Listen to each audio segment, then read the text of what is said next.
Be honest दोस्तों, आज market ने आपका दिमाग तो हिलाया ही होगा और आज आपने पोजीशंस भी लॉस में ही क्लोज की होगी। देखिए, अगर पोजिशनल ट्रेड्स होंगे तो लॉस होने ही वाला था, लेकिन इंट्राडे में भी आज आपने लॉस ही बुक किया होगा। देखिए दोस्तों, ये वीडियो में हम कुछ साइकोलॉजी के बारे में बात करने वाले हैं। देखिए, अभी साइकोलॉजी का नाम सुनते ही बहुत से लोग भागने वाले हैं, लेकिन अगर आप भाग रहे हो ना तो आज आपने कितना लॉस किया ना वो तो भी कमेंट सेक्शन में ज़रूर बता के जाना। सो दोस्तों, साइकोलॉजी के ऊपर बात करते हैं और आज का वीडियो हम स्टार्ट करते हैं। आज 2 दिन बाद मार्केट ओपन हुआ। बहुत एक्साइटेड थे ना कि नहीं यार, ट्रेड करना है ट्रेड करना है, लेकिन मार्केट कंडीशन इतनी कंफ्यूजिंग थी कि उसके अंदर कुछ समझ में ही नहीं आया। इसके कारण लॉस हो गया, बराबर यही था। देखिए, आज मेन रीज़न वही था क्योंकि पूरी की पूरी मार्केट कंडीशन जो है ना ये चेंज हो गई थी, और मेन जो फैक्टर था जिसके कारण मार्केट कंडीशन चेंज हुई वो थी न्यूज़ बेस्ड।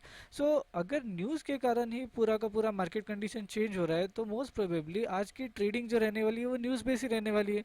अगर हम देखें तो सुबह सुबह निफ्टी जो था वो करीबन 5% डाउन ओपन हो गया। 5% नीचे ओपन होने के बाद एक तो ये स्विंग लेवल थी जो कि इसको एक रेजिस्टेंस का काम कर सकती थी, और दूसरी जो एक साइकोलॉजिकल लेवल थी वो थी एक 22,000 की।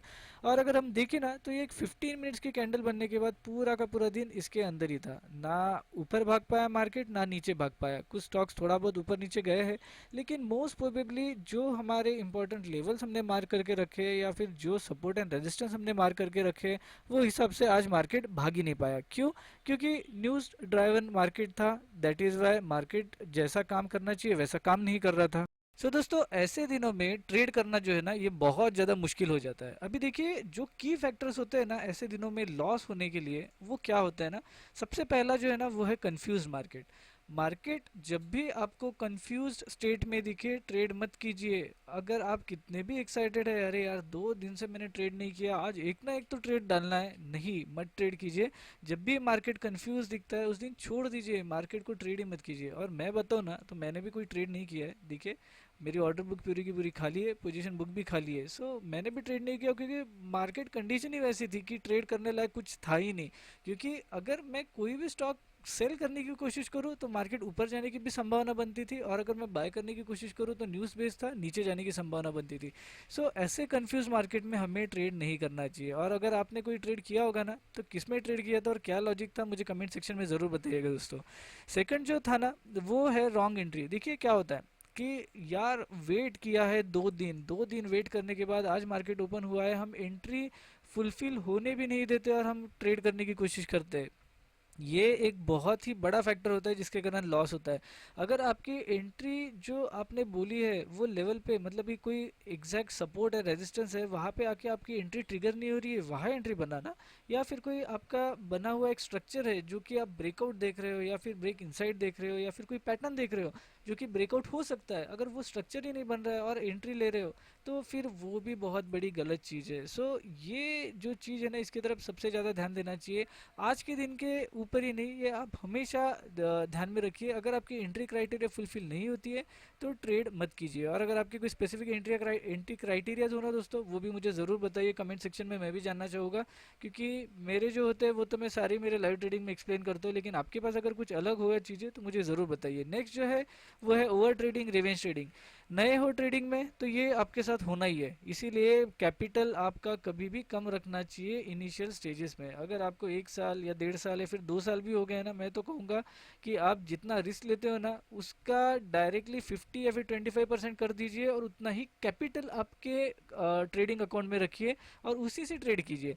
क्योंकि अगर आपने कैपिटल ज़्यादा रखा है तो उसके कारण आपके अंदर ओवर ट्रेडिंग या फिर रिवेंज ट्रेडिंग की भावना आती ही आती है। क्योंकि अगर एक ट्रेड गलत हो जाए, आपको लगता है कि सेकंड ट्रेड बराबर हो जाएगा, सेकंड ट्रेड में अगर आपके पैसे चले जाए तो आपको लगेगा थर्ड ट्रेड बराबर जाएगा।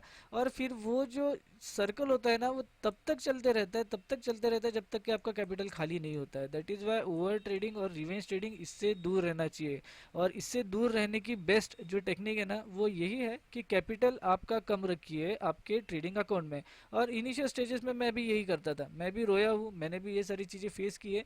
लेकिन अगर आपको ट्रेडिंग से सीखना हो ना तो आपको कैपिटल कम ही रखना है। अगर कमाना हो तो फिर कैपिटल बना बढ़ाना पड़ता है, लेकिन कमाने के लिए पहले सीखना है। दैट इज़ वाई सबसे पहले तो कैपिटल कम रखिए आपकी, जब तक ये फुल प्रूफ एक स्ट्रेटेजी बन नहीं जाती है तब तक। नेक्स्ट जो है वो है इग्नोरिंग स्ट्रेंथ। अगर आपको कोई, ये जो है ना, ये पॉइंट ये टोटली स्टॉक बेस्ड है। अगर आपको कोई स्टॉक में या फिर कोई सेक्टर में स्ट्रेंथ नहीं नजर आ रही है, मत ट्रेड कीजिए। आपने जो अनुमान लगा के रखा है वो हिसाब से अगर आपको लग रहा है कि नहीं यार ये तो काम ही नहीं कर रहा है, तो बस छोड़ दीजिए। क्योंकि फॉर एग्जांपल अगर मैंने सोचा है कि प्राइवेट बैंक आज ऊपर भागना चाहिए, लेकिन प्राइवेट बैंक के स्टॉक्स जो है उनके अंदर मोमेंटम ही नहीं है, अगर मुझे लग रहा है कि वो मेरे इंपॉर्टेंट लेवल्स पे ही नहीं आ रहा है, उनके अंदर स्ट्रेंथ दिखाई दे ही नहीं रही है, तो उसके अंदर मैं ट्रेड ही नहीं करूंगा। ऐसा नहीं है कि उसके अंदर स्ट्रेंथ नहीं है तो मैं उसका रिवर्स ट्रेड कर लूंगा। कॉन्ट्रा ट्रेडिंग के लिए भी कुछ क्राइटेरियाज रहते हैं अपोजिट ट्रेडिंग के लिए, लेकिन जो हमने अजम्पशन बनाया हुआ होता है वो अजम्पशंस के हिसाब से ही हमको ट्रेड करना चाहिए, और अगर वो अजम्पशंस गलत है तो फिर उसके अंदर ट्रेड ही नहीं करना चाहिए। इसीलिए हमको कभी भी जो स्ट्रेंथ रहती है स्टॉक्स की या फिर सेक्टर्स की, इनको इग्नोर नहीं करना चाहिए, उनकी तरफ हमेशा ध्यान देना चाहिए। और last but not the least और the most important point is lack of preparation. अगर आपने प्रिपरेशन करके नहीं आए हो मार्केट का, तो आप मार्केट में ट्रेड करने लायक नहीं हो, आप ट्रेड कीजिए मत।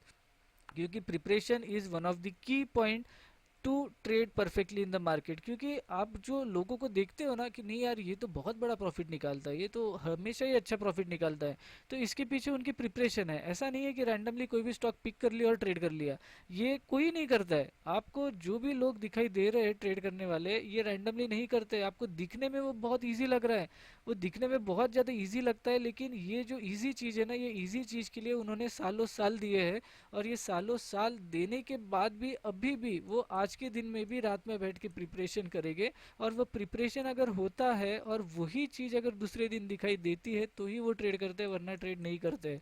That is why preparation is the key point two trading market successfully. Because अगर आपकी प्रिपरेशन नहीं होगी तो दूसरे दिन मार्केट में आके रैंडमली ट्रेड करके, गलत ट्रेड करके लॉस करने से अच्छा है कि आप ट्रेड ही ना करें।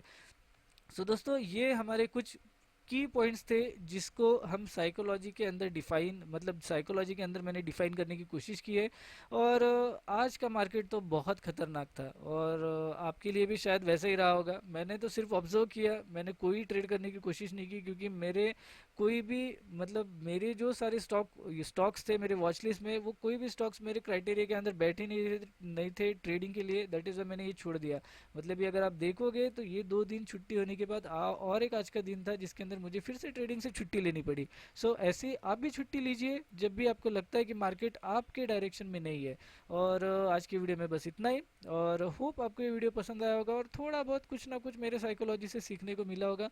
अगर आपको ये वीडियो पसंद आता है तो डू लाइक, शेयर और subscribe. Thank you for watching, और मिलते हैं नेक्स्ट वीडियो के साथ।